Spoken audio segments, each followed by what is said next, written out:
আজকে আপনি জানেন দ্বিতীয় দিনের মতো পলিটিক্যাল পার্টি লিডারদের সাথে আমাদের চিফ অ্যাডভাইজার প্রফেসর মোহাম্মদ ইউনুসের মিটিং হয়।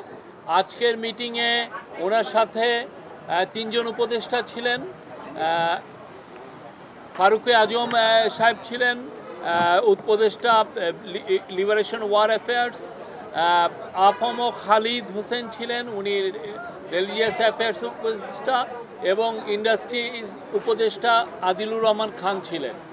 তো আজকে আপনি জানেন যে আজকের মিটিং কালকের এই মিটিংয়ের একটা কন্টিনিউশন, এবং এই মিটিংয়ের মূল যে থিমটা ছিল যে এই পার্টিগুলো আসলেন, পার্টির যে লিডাররা তারা স্যারকে প্রফেসর ইউনুসকে সমর্থন জানিয়েছেন, তার রিফর্ম, তার বিচার, এবং আমরা যে রিফর্ম করছি, আমরা যে বিচারের কার্যক্রম শুরু করেছি, এবং আমরা যে নির্বাচনের জন্য যে কাজ করছি সেইটার জন্য তারা তাদের সম্পূর্ণ সমর্থন জানিয়েছেন।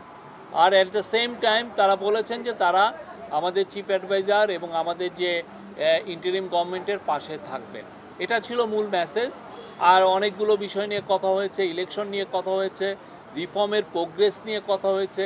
ইলেকশন নিয়ে স্যার আবারও জানিয়েছেন যে তিনি ইলেকশন ডিসেম্বর থেকে জুনের মধ্যে করবেন, এবং 30শে জুনের ওই পারে যাবে না, ইলেকশনটা 30শে জুনের মধ্যে হবে, উনি আবারও জানিয়েছেন, এবং এতে সবাই সন্তোষ প্রকাশ করেছেন। এই ছিল আজকের মূল মিটিংয়ের খুবই আমি সংক্ষিপ্ত সার যদি বলি, এইটাই ছিল মিল।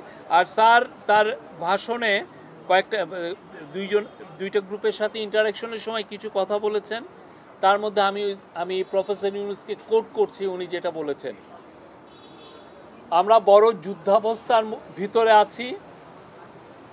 আওয়ামী লীগের কার্যক্রম নিষিদ্ধ হওয়ার পরে ডিস্টাবিলাইজ করার জন্য যত রকমভাবে পারে চেষ্টা করছে, এটা থেকে আমাদের রক্ষা করতে হবে।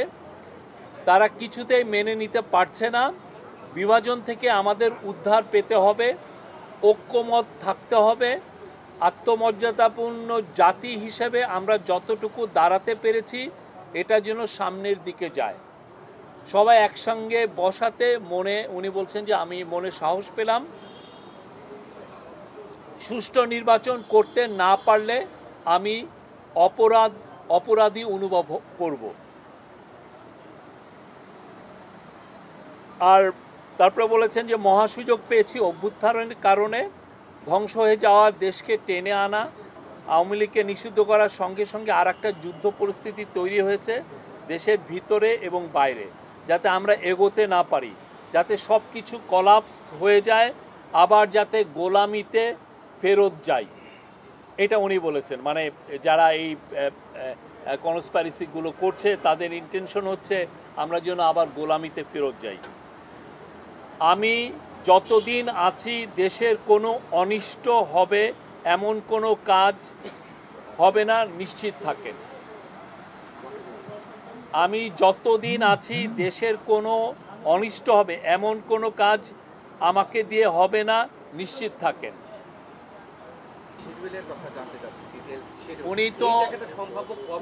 উনি একটা ডেডলাইন দিয়েছেন, এবং আমি কালকেও বলেছি, আজকেও বলছি, বারবার বলছি, উনি এক কথার মানুষ। উনি বারবার বলেছেন যে জুন 30-এর পরে ইলেকশন যাবে না। আপনাকে ওনাকে ট্রাস্ট করতে হবে। এটা ডিসেম্বর থেকে জুন মাসের 30 তারিখ পর্যন্ত এর মধ্যে ইলেকশন হবে। ওই জুন মাসের 30 তারিখে জুলাই মাসের 1 তারিখে যাবে না। আপনি রোডম্যাপ, এটাই আপনাকে, ওইটা যখন সময় আসবে উনি রোডম্যাপ বা যেটা শিডিউল সেটা ঘোষণা করবেন। আমরা তো এটা বারবার বলছি, একটা না, এটা নিয়ে কিন্তু আমরা দিনের পর দিন, মাসের পর মাস বলছি। আমি জানি না এটা কেন, এটা এমবিগুইটি আছে। ওনার এখানে তো কোনো এমবিগুইটি নাই।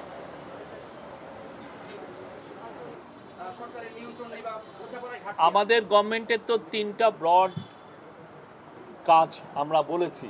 একটা হলো সংস্কার, আর একটা হচ্ছে বিচার, আর একটা হচ্ছে নির্বাচন। তো এই সংস্কারের কাজের মধ্যে সংস্কারগুলো হওয়ার পরে আমরা যখন পূর্ণ সংস্কার করতে পারবো, দেখবেন যে ইলেকশন এগুলো বিষয়েও আমরা মানুষের আস্থা পাবো। আজকে আমার জানা মতে কেউ যে কোনো উপদেষ্টার পদত্যাগ চেয়েছেন আমরা এটা শুনি নাই। ওনারা সুনির্দিষ্ট দাবি করেছেন বলে আমার মনে হচ্ছে না, সুনির্দিষ্ট দাবি করেছেন বলে আমি জানি। কেউ রিসাফলের কথা বলেছেন, বাট পদত্যাগের কথা আমি শুনি নাই, সরি।